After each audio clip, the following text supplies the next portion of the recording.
भारतीय क्रिकेट दल champions trophy 2025 पर शनिवार दुबई यात्रा करिछि। बीसीसीआई नियम अनुसार मुख्य प्रशिक्षक गौतम गंभीर और अधिनायक रोहित शर्मा समेत टीम इंडिया समस्त 15 खेलाड़ी आज मुंबई दुबई अभिमुखे यात्रा करिसेंति। एही समय रोहित शर्मा को व्यक्तिगत कार मुंबई विमान बंदर में पहुंचवा देखा मिलता। भारतीय चैंपियंस ट्रॉफी 2025 रे फेब्रुआरी 20 रे बांग्लादेश विपक्ष निजर प्रथम मैच खेलिब। शनिवार दुबई यात्रा करिथिबा भारतीय दल रे हेड कोच गंभीर, अधिनायक रोहित, विराट कोहली, वाशिंगटन सुंदर, केएल राहुल, श्रेयस अय्यर, अक्षर पटेल, द्रुत बोलर अर्शदीप सिंह, रविंद्र जडेजा, वरुण चक्रवर्ती, मोहम्मद शमी, ऋषभ पंत, कुलदीप यादव और हर्षित राणा प्रमुख सामिल थिले।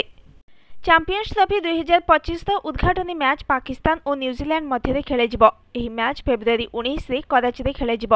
20 तारिख में भारत बांग्लादेश विपक्ष निजर अभियान आरंभ कर दुई पारंपरिक प्रतिद्वंदी भारत और पाकिस्तान मध्य फेब्रुआरी 23 रे हाई वोल्टेज मैच खेल। भारत निजर तृतीय मैच मार्च 2 रे न्यूजीलैंड विपक्ष खेल। आईसीसी चैंपियंस ट्रॉफी 2025 पाकिस्तान में अनुष्ठित होगाकू जाउछि।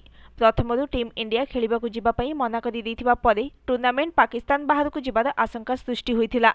तेबे हाइब्रिड मॉडल पई पाकिस्तान राजी हेबा परठारु एही आशंका दूर होइथिला।